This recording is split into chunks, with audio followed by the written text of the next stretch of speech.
जे काही 2000 कोटी रुपये हे केंद्र सरकारने महाराष्ट्रातल्या काही कोऑपरेटिव्ह कारखान्याला दिलेले आहेत, त्याच्यामध्ये मोठ्या प्रमाणात भेदभाव झालेला आहे।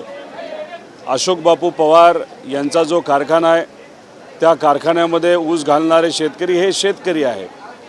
शेतकऱ्याच्या बाबतीत कुठल्याही प्रकारचा भेदभाव खऱ्या अर्थाने केला गेला नाही पाहिजे, पण दुर्दैवाने भाजपचे जे सरकार आहे ना, त्या भाजपचे नेते त्या पद्धतीने भेदभाव करताना आपण सगळेजण बघू शकतो। त्यामुळे अशा पद्धतीचा भेदभाव कोऑपरेटिव्ह कारखान्याच्या बाबतीत कुणी करू नये असं आमच्यासारख्याला वाटतं। शेवटी आता बापू इथं आहेत, बापूंचा कारखाना नावाजलेला कारखाना, तिथे असणाऱ्या शेतकऱ्याला न्याय देण्यासाठी कुठलाही भेदभाव न करता कोणी BJPचं आहे कोणी दुसऱ्या पक्ष आहे त्यांचा ऊस त्या ठिकाणी ते घेतात।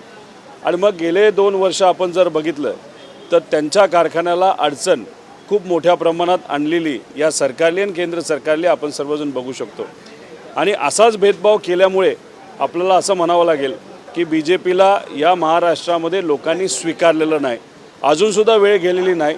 मुख्यमंत्री साहेबांना आम्ही विनंती करू, आम्ही दोन्ही उपमुख्यमंत्री साहेबांना विनंती करू, पण अशा पद्धतीने भेदभाव करून एखादा कोऑपरेटिव्ह कारखाना ज्याची मालकी ही शेतकऱ्याची असते अशा कारखान्याला कुणी अडचणीत आणू नये। त्याच्याचबरोबर ज्या लोकांना मदत केली गेली तर मग कुठेतरी तुम्ही आमच्याकडे या, मग तुम्हाला आम्ही मदत करतो, या डीलचा तो भाग होता का हे सुद्धा त्या ठिकाणी आपल्या सगळ्यांना बघायला मिळेल। अमरावतीमध्ये मुख्यमंत्री लाडली योजनेला सुरुवात झालेली आहे, महिला तिकडे पोहोचत आहेत, पण आता अशी एक माहिती समोर येते की तहसील कार्यालयामध्ये महिलांकडून पैसे घेतले जात आहेत, ते व्हिडिओ देखील व्हायरल होत आहे। कसं पाहता या घटनेकडे? एका ठिकाणी महिलांना पैसे देतो असं सांगताय सरकारने, दुसऱ्या ठिकाणी तहसील कार्यालयात प्रोसेस पूर्ण करण्यासाठी पैसे घेतले जातात। एक तर ही जी योजना आहे याला 46,000 कोटी रुपये लागणार, पण सरकारने प्रोव्हिजन केले 10,000 कोटीचं। त्यामुळे सरकारचं मत काय असावं, इलेक्शन होऊस तर 2-3 महिने आपण फक्त महिलांना पैसे देऊ आणि नंतर हात आकडता घेऊ असं कुठंतरी आहे। त्याच्यातच अपेक्षेने महिला जेव्हा एखाद्या कार्यालयामध्ये जातात आणि तिथं जर पैसे घेतले जात असतील नाव नोंदायला, तर मग भ्रष्टाचार कितक्या लेवलला या सरकारच्या काळामध्ये गेला आहे कुठेतरी आपल्याला बघावं लागेल। त्यामुळे आम्ही या योजनेचं स्वागत करतोच, पण ज्या पद्धतीने ही योजना राबवली जाणार आहे त्याच्यामध्ये अनेक त्रुटी आहेत आणि त्याला जे पैशाचं नियोजन केलं गेलं ते सुद्धा अपुरं आहे असं आपल्याला म्हणावं लागेल। 1 लाख टन कांदा खरेदीचा घोटाळा झालेला आहे अशी माहिती समोर येते। NCCHने जी कांदा खरेदी केली ती संशयास्पद होणार आहे, त्याचा अभ्यास करावा लागेल, कारण का शेतकऱ्याला तर न्याय मिळाला नाही। शेतकऱ्याच्या कांद्याला अतिशय खालच्या लेवलला जाऊन रेट तिथं मिळालेला आहे, मग शेतकऱ्याचं एका बाजूला नुकसान झालं आणि दुसऱ्या बाजूला तुम्ही म्हणत असाल 1 लाख टनाचा कांदा हा त्या ठिकाणी घेतला गेला आणि त्याच्यामध्ये भ्रष्टाचार झाला नाही तर त्याच्यामध्ये करप्शन नाही झालं असेल, तर मग एका बाजूला शेतकऱ्याला तुम्ही अडचणीत आणलं आणि दुसऱ्या बाजूला शेतकऱ्याच्या नावावर तुम्ही खिशे भरले असतील तर शेतकरी आम्ही तुम्हाला सोडणार नाही। राज्यात सर्वाधिक शेतकऱ्यांच्या आत्महत्या अमरावतीमध्ये झालेल्या आहेत। 2023 ते 2024 या 16 महिन्यामध्ये तब्बल 3000 शेतकऱ्यांनी आत्महत्या केलेल्या आहेत अशी माहिती काल जयंत पाटील यांनी सभागृहात दिली। एका ठिकाणी या शेतकऱ्यांचं सरकार असं सरकार म्हणतात, मात्र शेतकऱ्यांच्या आत्महत्या खूप प्रमाण वाढले। जेव्हा एकनाथ शिंदे साहेब मुख्यमंत्री बनले तेव्हा त्यांनी पहिल्या भाषणामध्ये असं सांगितलं होतं, या महाराष्ट्रामध्ये एक सुद्धा आत्महत्या शेतकऱ्याची आम्ही होऊन देणार नाही। दुर्दैव असं आज दिवसाला 8 आत्महत्या तिथं होत आहेत।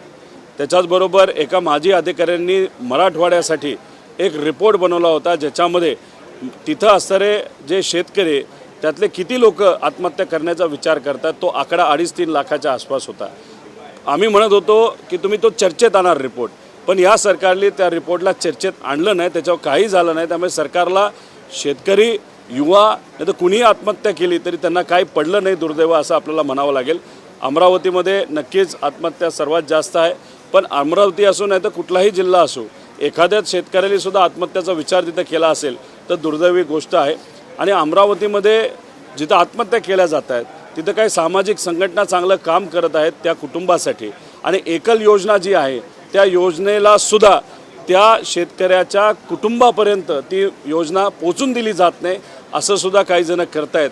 दुर्दैवी गोष्ट आहे। हे सरकार सामान्य लोकांचं सरकार नाही, हे सरकार फक्त मलिदा खाणाऱ्या लोकांचं सरकार आहे असं आपल्याला म्हणावं लागेल। राज्य सरकारने बजेट सादर केलं आहे आणि आता अशी देखील एक बातमी समोर आली आहे की राज्य सरकारने महापालिकेच्या ठेवीवरती डल्ला मारलेला आहे। 92,000ची ठेवी होती, त्यातले 10,000 कोटी रुपये आणि ती ठेवी तर कुठेतरी 82,000 होते. एक तर त्या ठेवीवर सुद्धा दल्ला मारलेला आहे आणि आम्हाला असं कळतंय 2.5 लाख कोटीचे कॉन्ट्रॅक्ट हे महानगरपालिकेने तिथं दिलेले आहेत. आता तुम्ही 2.5 लाख कोटीचे कॉन्ट्रॅक्ट का देता? त्यात काही कमिशन आहे का? त्यामुळे कुठंतरी या सरकारमध्ये असणाऱ्या सर्व नेत्यांना फक्त कमिशन खायचे हे आपल्याला बोलावं लागेल. तसंच MIDC आमच्या मतदारसंघामध्ये व्हावी यासाठी आम्ही प्रयत्न करतोय. पण त्याच MIDCने 20,000 कोटी रुपयाची कामं ही कॉन्ट्रॅक्टच्या माध्यमातून तिथं दिलेली आहेत. म्हणजे जो पैसा गेले अनेक वर्ष आपण त्या संस्थेमध्ये अडचणीच्या काळामध्ये तो वापरता यावा, त्या संस्थेसाठी, त्या लोकांसाठी, सामान्य लोकांसाठी त्या संस्थेला अशा पद्धतीने वापर केला गेला फक्त कॉन्ट्रॅक्टर पोचण्यासाठी. त्यामुळे महानगरपालिका मुंबई असेल, MIDC असेल, याच्या खऱ्या अर्थाने खोलात जाण्याची जरूरत आहे. आणि जे प्रशासक तिथं बसलेत त्या प्रशासकला तिथले पालकमंत्री नाही ते नेते चालवतात आणि त्यांच्या माध्यमातून मग कॉन्ट्रॅक्ट दिले जातात.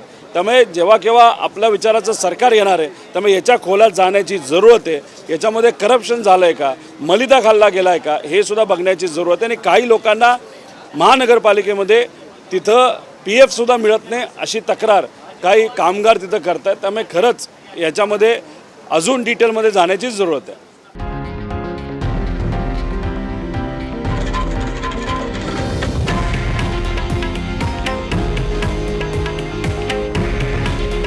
हे आहे देशातील नंबर 1 न्यूज नेटवर्क आणि आपण पाहत आहात TV9 मराठी. काळजी तुमची, हित महाराष्ट्राचं.